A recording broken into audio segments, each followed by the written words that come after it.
Assalamualaikum warahmatullahi wabarakatuh. Perkenalkan, nama saya Andri Ranafedi dengan NIM 1916010024. Saya dari Fakultas Ekonomi Bisnis Islam UIN Muhammadiyah Padang dengan jurusan Ekonomi Syariah.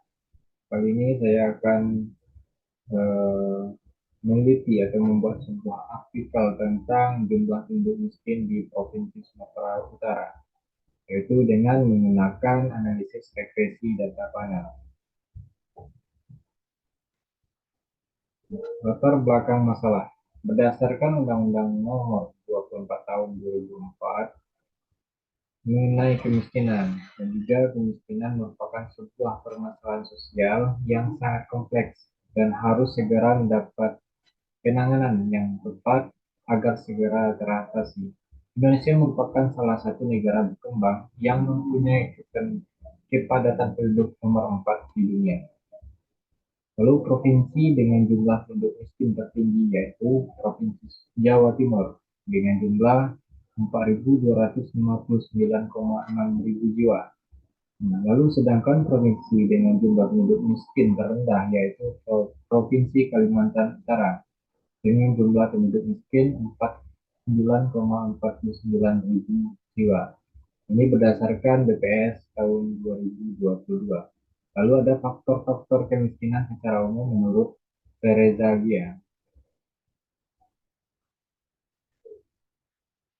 Selanjutnya ada tingkat pengangguran. Ini juga dipengaruhi pertumbuhan penduduk. Dan juga kualitas sumber daya manusia itu mampu menjadi faktor penyebab terjadinya kemiskinan. Nah, lalu metode yang digunakan untuk mengetahui faktor-faktor yang mempengaruhi kemiskinan ini adalah regresi data panel. Nah, regresi data panel merupakan kombinasi antara data cross section dengan data time series. Nah, di sini ada batasan masalah. Pertama pembahasan ini yaitu mengenai faktor-faktor yang mempengaruhi jumlah penduduk miskin di Provinsi Sumatera Utara. Nah, lalu dan juga ada data yang digunakannya yaitu jumlah penduduk, indeks pembangunan manusia, rata-rata lama sekolah, tingkat pengangguran terbuka, dan angka harapan hidup di Sumatera Utara 2017 sampai 2021. Di sini ada rumusan masalah. Yang pertama, bagaimana bentuk model yang menjelaskan faktor-faktor yang mempengaruhi jumlah penduduk miskin di Provinsi Sumatera Utara menggunakan analisis regresi data panel. Yang kedua, ada apa saja faktor yang pengaruh signifikan terhadap jumlah penduduk miskin di Sumatera Utara, yaitu menggunakan analisis regresi data panel. Soalnya di sini ada tujuan penelitian. Yang pertama, yaitu mengetahui bentuk model yang menjelaskan faktor-faktor yang mempengaruhi jumlah penduduk miskin di Provinsi Sumatera Utara yang menggunakan analisis regresi panel. Lalu ada juga mengetahui faktor-faktor yang mempengaruhi signifikan terhadap jumlah penduduk miskin di Provinsi Sumatera Utara menggunakan analisis regresi data panel. Nah, jenis penelitian. Jenis penelitian ini digolongkan dalam penelitian terapan. Penelitian ini difokuskan pada pengetahuan teoritis dan praktis dalam bidang tertentu, bukan pengetahuan yang bersifat universal. Nah, lalu jenis dan sumber data. Jenis data pada penelitian ini adalah data sekunder, yang merupakan data kuantitatif. Data yang digunakan yaitu data tentang jumlah penduduk miskin di Provinsi Sumatera Utara tahun 2017 sampai 2021. Nah, lalu data ini diperoleh dari publikasi resmi Badan Pusat Statistik atau BPS Provinsi Sumatera Utara dalam angka tahun 2017 sampai 2021. Nah, variabel penelitian. Variabel yang digunakan variabel dependen, yaitu variabel Y dan juga variabel independen atau variabel X. Langkah analisis, yaitu yang pertama melakukan standarisasi data, lalu menentukan model estimasi regresi data panel menggunakan tiga pendekatan. Lalu menentukan model estimasi regresi data panel menggunakan beberapa uji dan juga melakukan uji asumsi dan kesesuaian model regresi data panel. Nah, langkah analisis itu melakukan uji signifikasi parameter model regresi data panel dan juga melakukan interpretasi model dan menarik kesimpulan. Nah, deskriptif. Nah, deskriptif jumlah penduduk miskin bisa kita lihat dari grafik yang sudah ditentukan.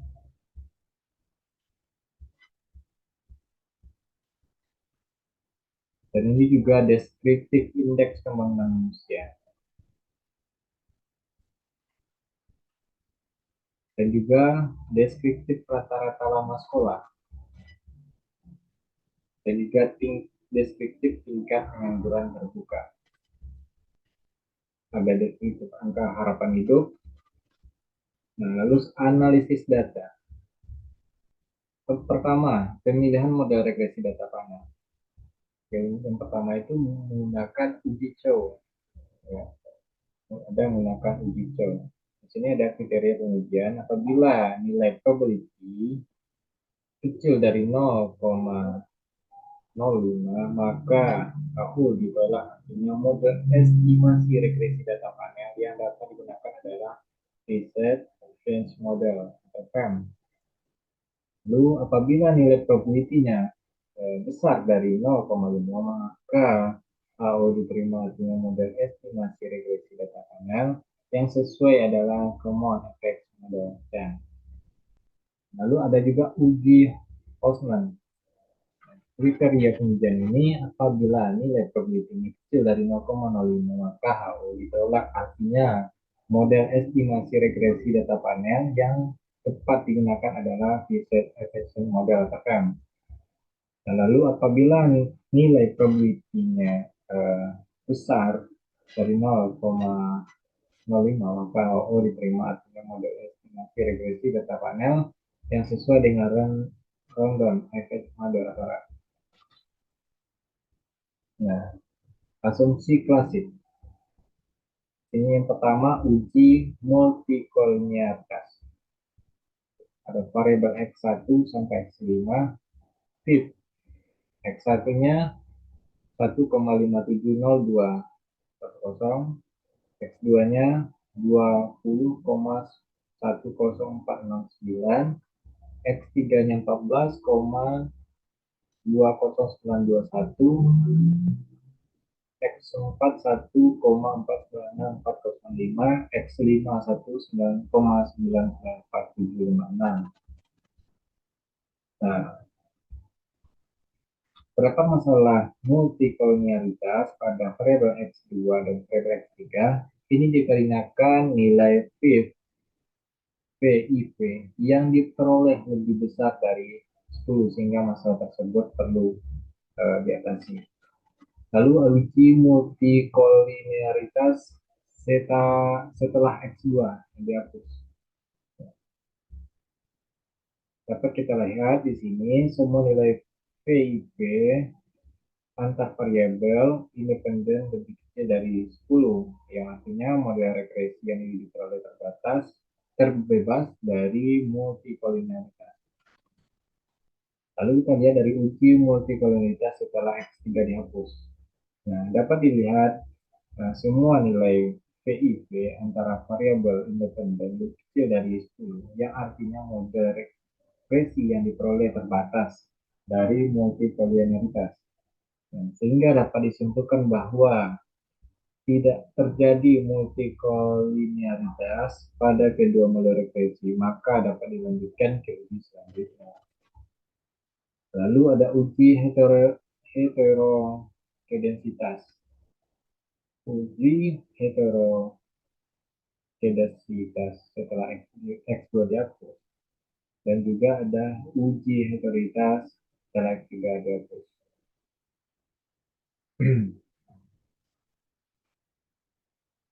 Lalu ada pemeriksaan model regresi. data panel. Pertama, UJF.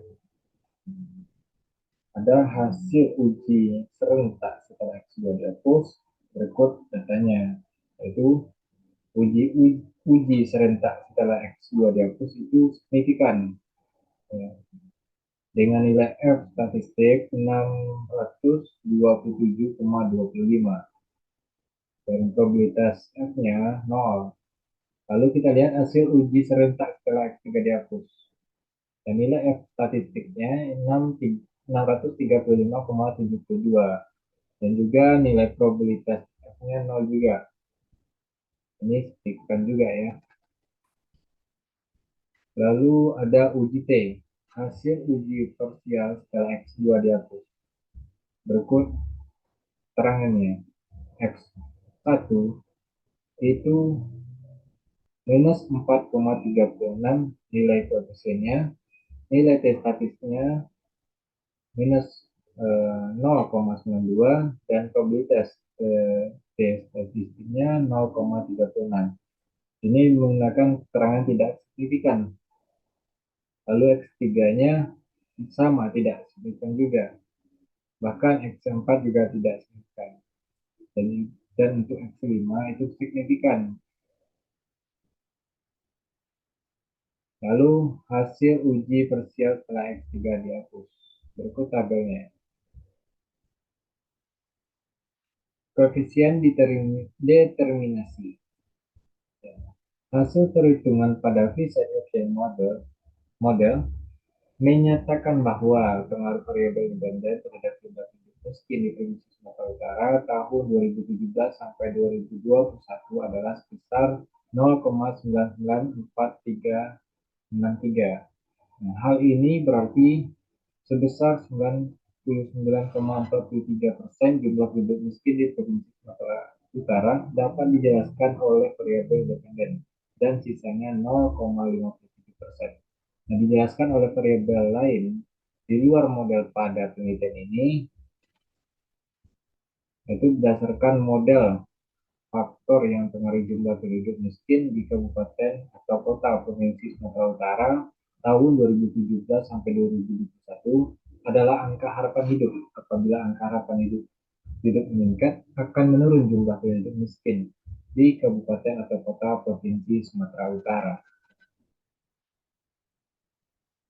Nah, kesimpulannya hal ini, pertama, model regresi data panel yang menggambarkan faktor-faktor yang mempengaruhi jumlah penduduk miskin di Provinsi Sumatera Utara tahun 2017 sampai 2021 adalah T-Side Average Model. Berikut datanya. Lalu ada faktor yang mempengaruhi signifikan terhadap jumlah penduduk miskin di Provinsi Sumatera Utara tahun 2017-2021 adalah angka harapan hidup atau X5. Nah, itu saran dari peneliti bagi pemerintah Provinsi Utara agar dapat memperhatikan angka harapan hidup karena mempengaruhi jumlah penduduk miskin di Provinsi Sumatera Utara. Bahkan bagi peneliti selanjutnya, hal ini bisa diharapkan dan dapat diharapkan juga untuk menambah variabel-variabel lainnya di luar model pada penelitian ini yang dapat mempengaruhi jumlah penduduk miskin. Sekian, terima kasih. Saya Andri Wiranoviadi. Jika ada yang salah, saya mohon maaf. Assalamualaikum warahmatullahi wabarakatuh. Baik, kita langsung masuk ke pengolahan data. Saya di sini menggunakan Fuse 12. Masukkan ke Open File. Nah, ini langsung kita tarik data Excel ke Fuse. Dengan catatan begini, kita buka Excel dulu. Nah, format datanya harus seperti ini. Ada header, terdiri dari years, chord, years, dan nama-nama variabelnya. Nah, headernya harus seperti ini, kemudian datanya. Kalau nggak seperti ini, biasanya akan sulit dimasukkan ke Fuse secara langsung ya. Harus manual. Masuk ke Open. Nah, di sini saya simpan di desktop, ada data views. Nah, di sini udah masuk ya. Ini ada code, ada ya, ada variabelnya x1, x2. Kita lanjut next. Oke. Setelah ini kita next lagi. Kode di sini karakter dan di sini ada bentuk angka dan ini sudah data saja seperti ini. Kita next. Nah, ini kalau misalnya data kita benar atau formatnya betul, maka ini akan otomatis terisi. Kalau misalnya format kita salah, ini akan kita isi sendiri. Ini langsung data panel. Setelah itu kita langsung finish. Filling application alpha objects internal source. Kita yes. Nah, di sini sudah ada input x1, x1 dan y-nya. Kita bisa lihat, kita open in scope. Nah, di sini terinput ke views yang ada ya. Ini sangat mudah sekali teman-teman semua. Sebetulnya ini sudah saya buatkan data panelnya, tapi di sini saya akan menunjukkan cara mengolah datanya.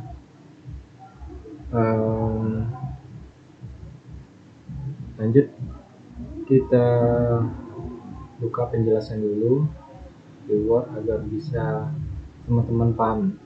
Nah, ini adalah oke, bentar, saya buatkan dulu.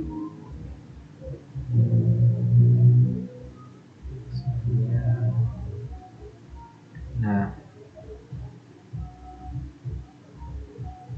sebelum kita melakukan regresi, kita harus menganalisis pemilihan seperti pemilihan model, seperti common effect, pemilihan data common effect model, kemudian ada fixed equal effects, common effects, ada fixed effect,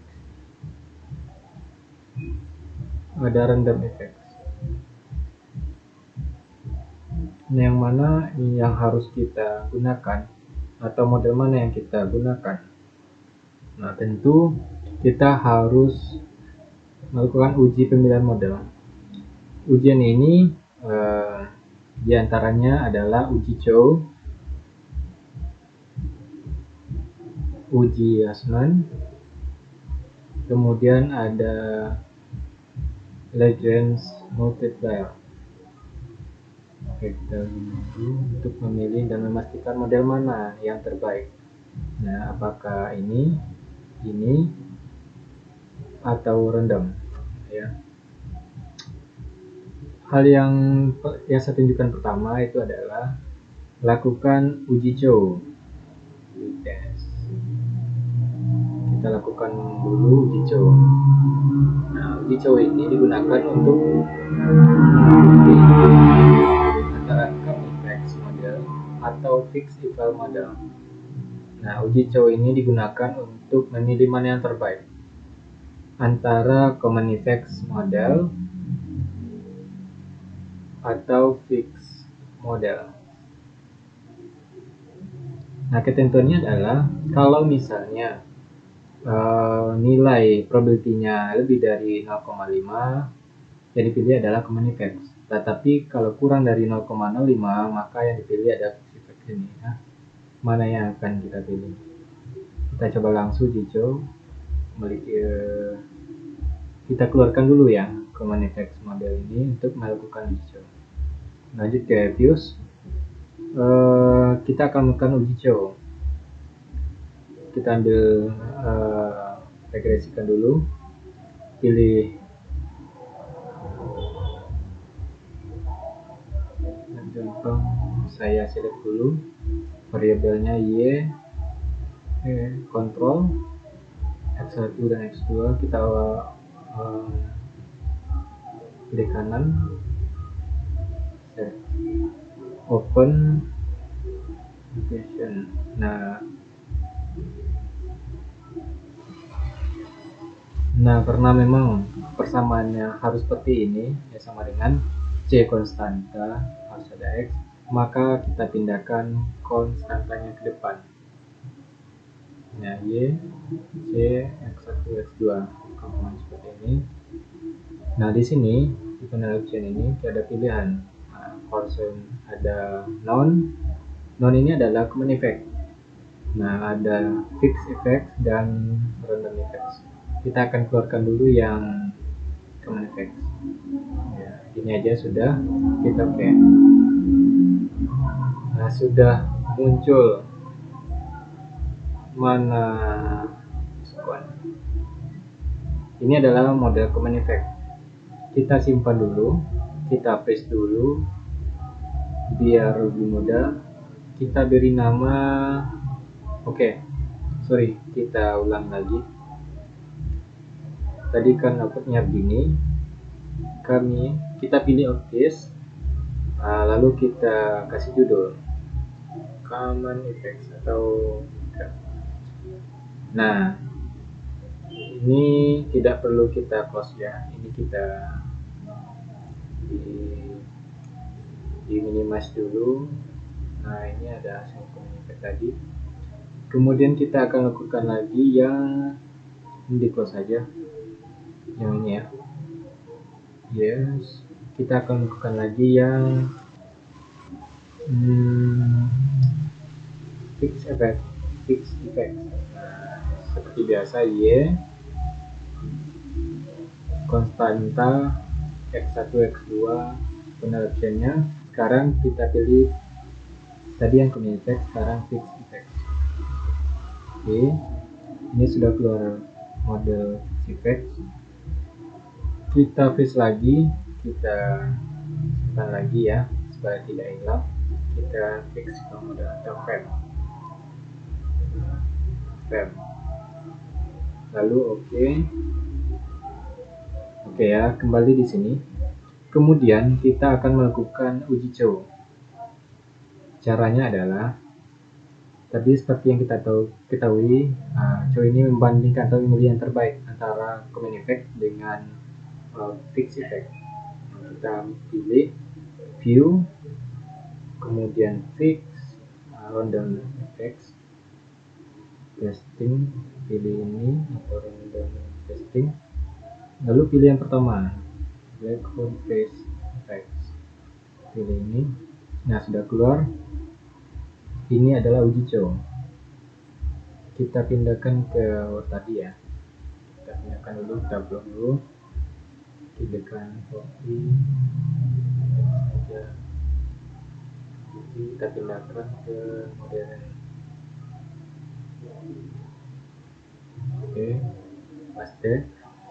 Nah, ketentuannya adalah kalau misalnya kita lihat nih, nilai probability-nya 0,0, ini lebih kecil dari 0,05, maka jikalau kecil dari 0,5 maka yang tidak ada probability-nya.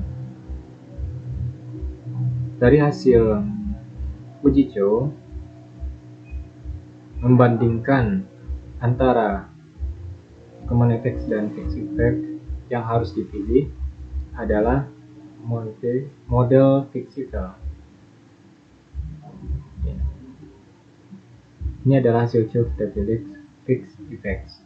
Lalu kita lanjut ke berikutnya, ke uji Houseman.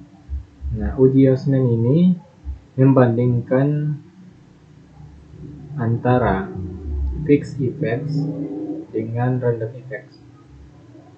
Kita bandingkan dengan fixed effect dengan random effects.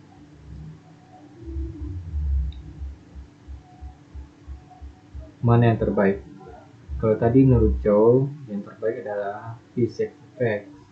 Nah, sekarang kita bandingkan juga dengan fixed effect dengan random effects. Mana yang terbaik? Kita gunakan uji Houseman.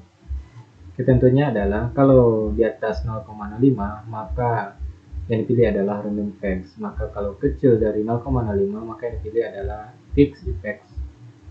Kita lihat, melakukan pengujian lagi. Yang kedua kita lihat uji Houseman. Oke, ini uji cow. Kita save dulu, please. Kita klik, kemudian kita beri nama uji show test ya, show. Oke, minus dulu. Ini kita close lagi.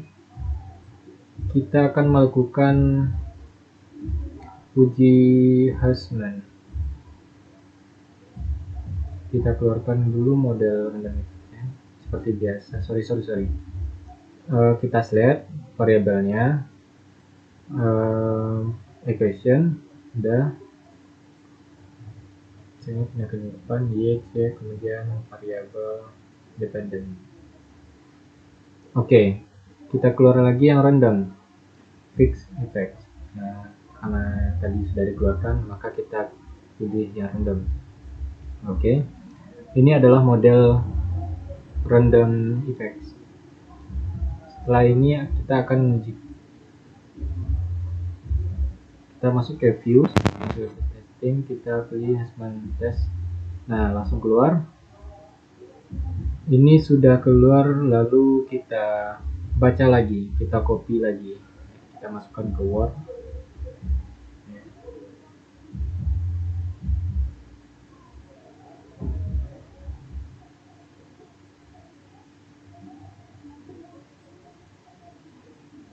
Oke, kita copy lagi di adjustment.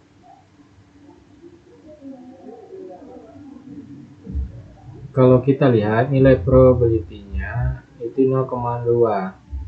Kita lihat di atas 0,05. Ya. Berarti antara model fixed effects dengan random effects yang dipilih adalah random effects.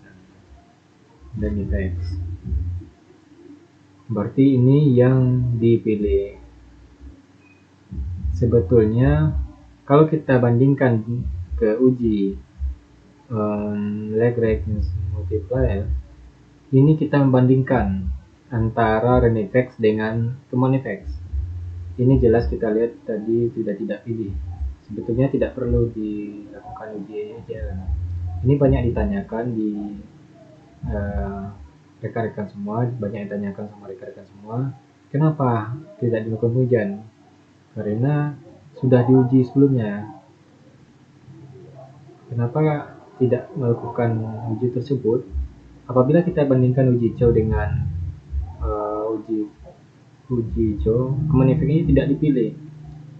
Nah, kita bandingkan dengan fixed effect dengan random effects, yang dipilih random effects.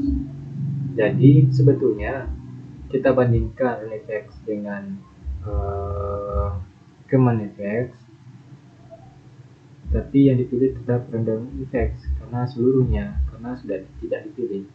Tapi untuk memastikan kita kita uji Lagrange multiplier. Nah, alasan tidak dilakukan, kalau dilakukan hasilnya tetap random effects karena common effects ini sudah dieliminasi dari pertama, kecuali belum.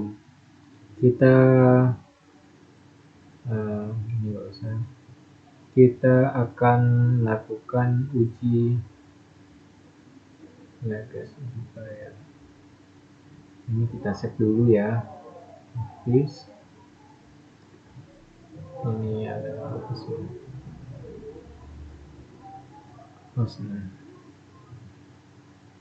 Oke,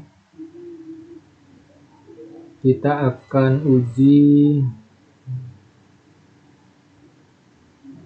klik kanan ini ya, dalam keadaan slide ya, open negation, kita bandingkan dengan random effects. Oke, muncul ini, kemudian view fix random testing, lalu regression multiplier. Nah, oke, keluar ini. Kita lihat, kita copy dulu datanya. Copy. Nah, oke, ini datanya. Ketentunya adalah kita bisa lihat nilai Bruce Fagan. Nah, effect. Nah, terus bagian ini kita bisa lihat ini nilainya. Nilai probability-nya adalah 0,00. Tentunya adalah kalau misalnya di bawah 0,005, di bawah 0,05, maka yang dipilih adalah random effect. Di sini kan 0,0, maka yang dipilih adalah random effect. Ini tetap yang dipilih adalah random effect. Walaupun kita tidak lakukan ini, permanent effect tetap udah dieliminasi dari awal setelah uji coba. Nah, dan ini adalah pertanyaan kenapa tidak melakukan uji ini, karena random effect ini tetap karena sudah tahu random effect ini sudah tahu dan kemudian ini sudah dieliminasi sebelumnya. Nah, dan hasilnya tidak random effect, maka saat pengujian kita gunakan yang random effect. Oke. Dari hasil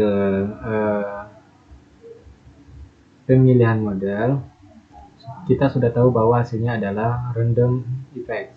Kita lanjut ke uji berikutnya adalah uji asumsi klasik. Ini adalah beberapa keunggulan data panel. Nah, menurut ini ya, dalam buku Aditya dan rekan-rekan menyatakan bahwa panel ini tidak harus dilakukan dengan uji asumsi klasik. Nah, normalitas tidak perlu dilakukan. Kalau multivariabilitas itu boleh dan bisa dilakukan. Kalau mau dilakukan uji normalitas autokorelasi bisa saja, tetapi ada keunggulan dari panel tidak melakukan uji asumsi klasik. Kita lanjut ke uji normalitas cross. Ini set dulu ya.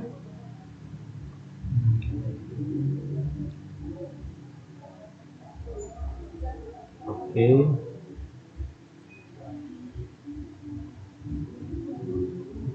Kita bisa mengkorelasikan antara variabel independen dan apakah terjadi korelasi atau tidak ke data. Masuk ke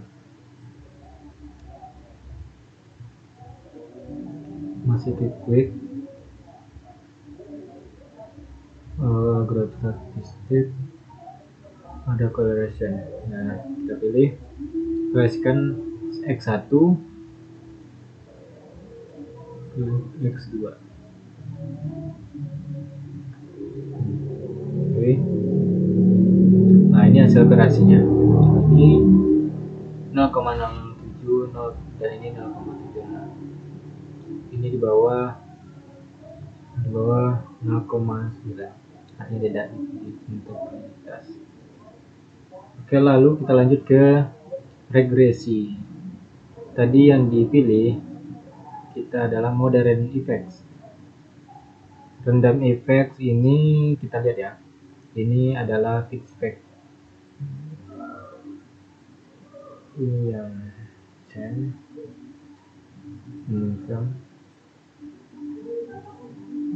Sorry, bukan yang ini.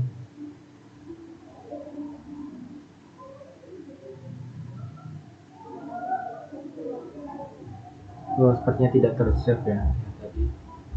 Oke, kita ulang lagi ya, pengujian lagi. Open application. Sini pindah ke sini. Lalu creation kita ini ke random. Oke. Ini yang kita gunakan.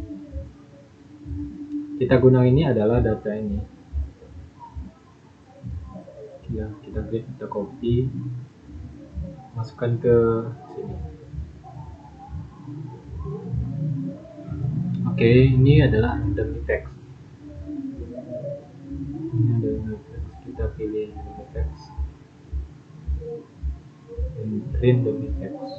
Nah, kita lihat ini adalah konstanta yang bisa dibuat di regresi. Jadi persamaan regresinya adalah Y sama dengan 0,59, kita ambil dua angka saja, ditambah 0,03 X1